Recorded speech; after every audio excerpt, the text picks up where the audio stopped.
Welcome to our second edition of Dueling Columnists. I'm Scott Rich. I'm Chris Cusack. And today we are going to do a Countdown to Craziness themed edition of Dueling Columnists. We're going to discuss what you guys can look forward to, Countdown to Craziness. So we're going to start out, this is the second year of Countdown to Craziness when the Duke program changed the sort of preseason scrimmage away from just a simple blue-white game and tried to make it a little more extravagant. Going into the second year and going forward, what do you think the program can do to improve this event? Well, I think this event's all about recruiting. It's all about getting kids to see the students and see the fans, really get into what we do here at Duke and what the students do here at Duke. And I think that's really important moving forward. But I think they've really done a nice job in putting it together. I think anything that makes it more fan-oriented will be important. I think the dunk contest is huge. Getting, maybe a three-point contest or even a one-on-one game would be really cool to do. Anything like that where you can get the fans involved is great for this event. Yeah, I think there's a really simple way to make this much better, and that is play this at midnight. I feel like the reason it's called Midnight Madness at all the other schools across the country is for a reason. You play it at midnight the very day that you're allowed to start practice, and I feel like that creates a special buzz in a lot of these schools.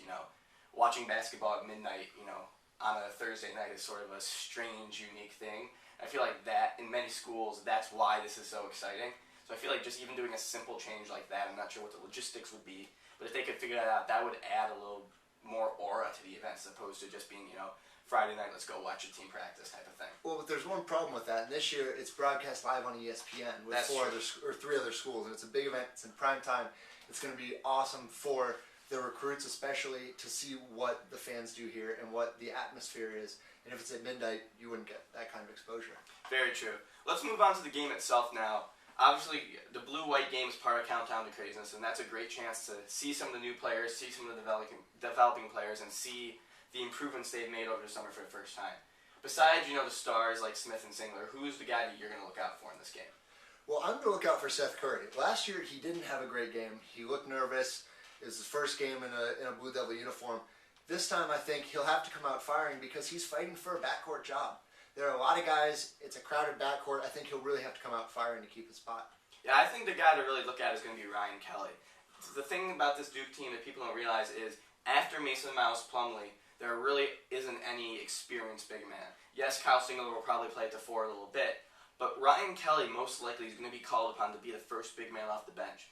And that's a huge change in role for him when he, last season, only played 5-10 minutes a game and played it mostly as a Singler-esque perimeter-oriented 3 as opposed to power forward. But I think Kelly could be a key cog in Duke's rotation this year simply for the fact that he is a completely different player in terms of his body over the summer. He's put on 20, 30, 40 pounds over the summer. I think at last check he's almost up to 240 pounds, and that's huge considering coming out of high school, I believe he was under 200 pounds. And then last summer, the summer before his freshman year, he was sick, he lost a lot of weight. That really hindered his development. If he can show with his new body that he can bang around the post, even, just at a very average, decent level and can get some rebound, that's going to be big because that's going to take a huge load off of the Plumlee shoulders. Yeah, and he can change his body, but it remains to be seen whether he can change his game. He's a perimeter-oriented guy, and whether or not he can actually take it inside will be interesting to see.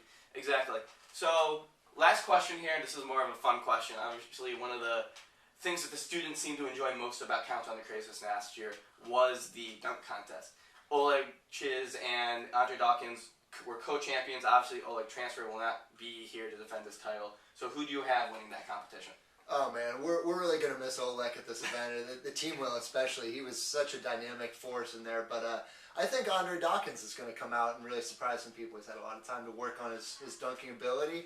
Maybe he can jump a little higher. I don't know. We'll have to see. I'm going to go with Mason Plumlee this year. He was actually my pick last year. I was very surprised that he had a disappointing performance. If you look at what he did this summer at the NC Pro-Am, he had a couple YouTube-worthy moments. One where he dunked an alley-oop and his entire head was over the rim, which just that is mind-blowing in itself. But he also had a lot of dunk contest experience in high school. He was famous for one of the All-American events. He did the 3-ball dunk, where he had a ball in each hand, a ball in between, held them like that, and dunked them all in one motion. I was shocked he didn't pull that out last year at Countdown to Craziness. And if he can do that, I don't know what possible dunk can beat that. And you're right. I think that'll be tough to beat. Well, that's going to do it for our second edition of Dueling Columnists, the Countdown to Craziness edition. Hope you join us next week.